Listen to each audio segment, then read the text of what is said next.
කවුද මේ අගවිනිසුරු ප්‍රීති පත්මන් සූරසේන? ශ්‍රී ලංකාවේ 49 වන අගවිනිසුරුවරයා වෙන්නේ ඔහුයි. ඇයි අගවිනිසුරුන්ගේ වයස ඉහළ දානවට විපක්ෂය මේ තරම් කලබල වෙලා තියෙන්නේ, ඇකිලිලා තියෙන්නේ. මේකට කියන්නේ සූරසේන බීතිකාවක් කියලා. සූරසේන බීතිකාව ගැන දැනගන්න මේ වීඩියෝ එක දිගටම බලන්න.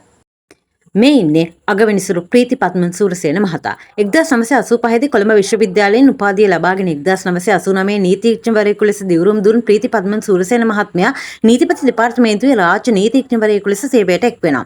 2007 දී මහින්ද රාජපක්ෂ ජනාධිපතිවරයා විසින් මහාධිකරණ විනිසුරුවරයෙකු ලෙසත් 2016 දී මෛත්‍රීපාල සිරිසේන ජනාධිපතිවරයා විසින් අභියාචනාධිකරණ විනිසුරුවෙකු ලෙසත් පත් කරගන්නු ලබනවා.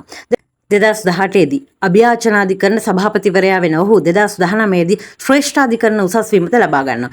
2025 ජූලි 27 වෙනිදා අනුර කුමාර දිසානායක වත්මන් ජනාධිපතිවරයා ඉදිරියේ දිවුරුම් දෙමින් ශ්‍රී ලංකාවේ 49 වන අගවිනිසුරුවරයා බවට ඇයි විපක්ෂය මේ විනිසුරුවරුන්ගේ වයස ඉහළ දැන්වීමට විරුද්ධ? නීතිඥ සංගමයේ ඉදිරිපත් කරන කරුණු ගැන නම් ඇත්තටම සලකා බලන්න පුළුවන්. නමුත් විනිසුරුවරුන්ගේ වයස ඉහළ දැමීමට එරෙහිව විපක්ෂය කියන්නේ, ඒ කියන්නේ පොහොට්ටුව සජ්ජපය සහ UNPA ඉදිරිපත් කරන ඇතැම් කරුණු ගැන කිසිම පැහැදීමක් නැහැ. ඇත්තටම මේ ගැන කියන්න තියෙන්නේ ඔවුන්ට තියෙන සූරසේන බීතිකාවක් විතරයි කියලා. එහෙනම් විපක්ෂය කියනවා වගේ සූරසේන මහත්මයා JVP සමාජිකයෙක්ද? අගවිනිසුරු සූරසේන මහත්මයා JVP සමාජිකයෙකු බවට සමාජ මාධ්‍ය හා විපක්ෂ දේශපාලන කතාබහ තුළ මේ ටිකේ චෝදනා එල්ල කරනවා. විශේෂයෙන්ම විපක්ෂය තමයි ගොඩක්ම චෝදනා එල්ල කරලා තියෙන්නේ. ඊට වඩා පෙනෙන කරුණක් වෙන්නේ ඔහුගේ වෘත්තීය උසස් වීම පිළිබඳ දේශපාලන සමයන්වලදී ලබාගත් දේවල්. ඒ අනුව බලනකොට නම් විපක්ෂය එල්ල කරන චෝදනාවලට කිසිම පදනමක් නැහැ.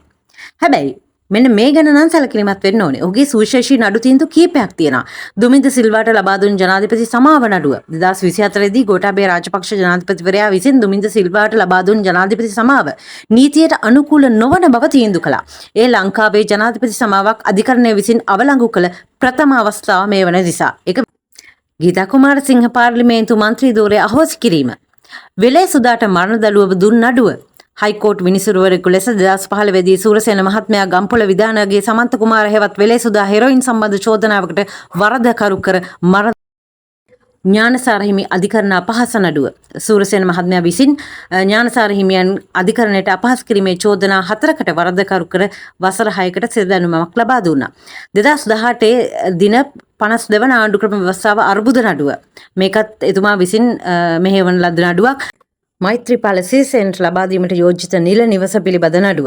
හිටපු ජනාධිපති මෛත්‍රීපාල සිරිසේන මහතාට කොළඹ නිල නිවසක් ලබා දීමටගත් කැබිනට් තීරණය සම්බන්ධයෙන් සූරසේන මහතා ඇතුළු ශ්‍රේෂ්ඨාධිකරණයේ විනිසුරු මඩුල්ලක් අතුරු නියෝගයක් නිකුත් කර එම තීරණය ක්‍රියාත්මක කිරීම తాවකාලිකව අත්හිටුවා. හොඳයි, දැන් බලමු අගවිනිසුරුව වූ පසු ලබා දුන් වැදගත් තීන්දුව සහ දැනට ඔහු යටතේ විභාග වෙන නඩු මොනවද කියලා. කෙහෙලිය රඹුක්වැල්ල ඖෂධ මිලදී ගැනීමේ නඩුවට අදාළව රුපියල් මිලියන 275ක් පෞද්ගලික මුදලින් ගෙවීමට නියෝග කළා. විද්‍යාඝාතන නඩුව 2016 මහා බැංකුව බැදුම් කර නඩුව ප්‍රගීත් එක්නැලිගොඩ නඩුව අතුරුදහන් වුණ මාධ්‍යවේදී ප්‍රගීත් එක්නැලිගොඩ සම්බන්ධ නඩුව විභාග කිරීමට විනිසුරුවන් තිදෙනෙකුගෙන් යුත් ස්ථිර ත්‍රිපුද්ගල කමිටුවක් පත් කරලා තියෙනවා මේ වෙනකොට. 2024 ශිෂ්‍යත්ව විභාග ප්‍රශ්න පත්‍ර නඩුව වීසා නඩුව ගෝඨාභය රාජපක්ෂ ඇතුළු පිරිස රාජ්‍ය මුදලින් වන්දි ගෙවීම පිළිබඳව FR නඩුව පාස්කු ප්‍රහාරයට සම්බන්ධ ශානි අබේසේකර සහ රවි සෙනවිරත්න ඉදිරිපත් කළ FR පෙත්සම සම්බන්ධයෙන් සූරසේන ප්‍රධානත්වයෙන් විභාග අවසන් කර තීන්දුව පසුව ලබා දීමට නියම කර තිබෙනවා. රුපියල් බිලියන 15.9ක සීනි බදු වංචාවේ FR නඩුව. නාමල් රාජපක්ෂගේ විවාහයට අදාළ රුපියල් මිලියන 2.68ක විදුලි බිල නඩුව. මේ ලබා දුන් තීන්දුව තීරණ අතර මහින්ද රාජපක්ෂට අවාසි වූ තීන්දුව තීරණ කිහිපයක්ම ලබා දීලා තිබුණා. මෛත්‍රීපාල සිරිසේනට අවාසි වුණු තීන්දුව තීරණ කිහිපයක් තියෙනවා. ගෝඨාභය රාජපක්ෂගේ ජනාධිපති සමාවට එරෙහිව තීන්දුව ලබා දීලා තියෙනවා. දේශපාලන පක්ෂයකට മന്ത്രിවරයෙකුගේ മന്ത്രി ධූරයට බලපාන තීන්දුව ලබා දීලා තියෙනවා.